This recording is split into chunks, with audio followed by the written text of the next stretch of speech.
The choice. William James had problems, really bad problems.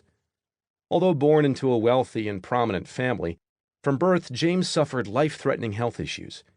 An eye problem that left him temporarily blinded as a child, a terrible stomach condition that caused excessive vomiting and forced him to adopt an obscure and highly sensitive diet, trouble with his hearing, back spasms so bad that for days at a time he often couldn't sit or stand upright.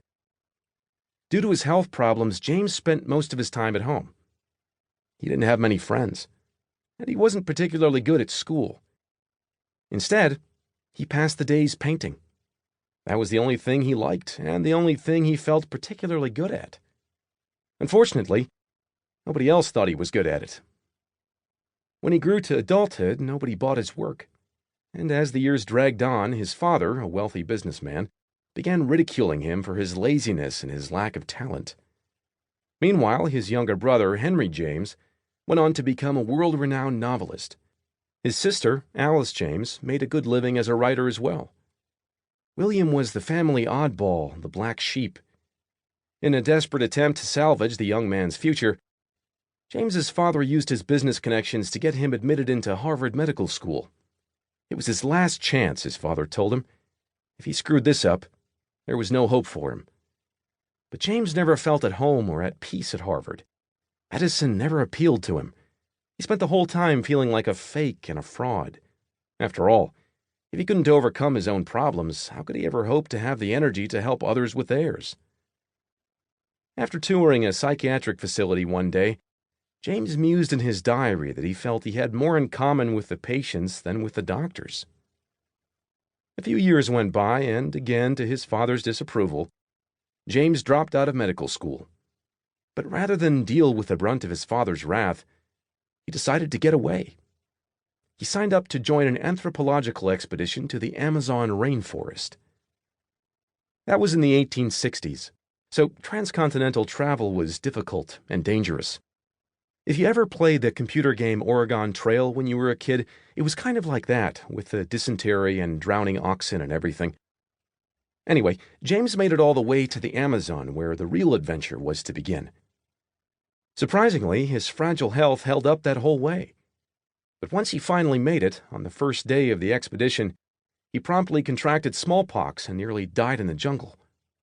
Then his back spasms returned, painful to the point of making James unable to walk. By this time, he was emaciated and starved from the smallpox, immobilized by his bad back, and left alone in the middle of South America, the rest of the expedition having gone on without him, with no clear way to get home. A journey that would take months and likely kill him anyway. But somehow he eventually made it back to New England, where he was greeted by an even more disappointed father. By this time, the young man wasn't so young anymore. Nearly 30 years old, still unemployed, a failure at everything he had attempted, with a body that routinely betrayed him and wasn't likely to ever get better. Despite all the advantages and opportunities he'd been given in life, everything had fallen apart. The only constants in his life seemed to be suffering and disappointment. James fell into a deep depression and began making plans to take his own life. But one night, while reading lectures by the philosopher Charles Peirce, James decided to conduct a little experiment. In his diary, he wrote that he would spend 1 year believing that he was 100% responsible for everything that occurred in his life, no matter what. During this period, he would do everything in his power to change his circumstances, no matter the likelihood of failure.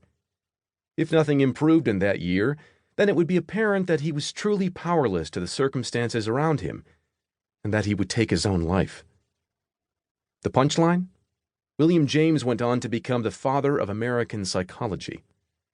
His work has been translated into a bazillion languages, and he's regarded as one of the most influential intellectuals and philosophers and psychologists of his generation. He would go on to teach at Harvard and would tour much of the United States and Europe giving lectures. He would marry and have 5 children, one of whom, Henry, would become a famous biographer and win a Pulitzer Prize. James would later refer to his little experiment as his rebirth, and would credit it with everything that he later accomplished in his life.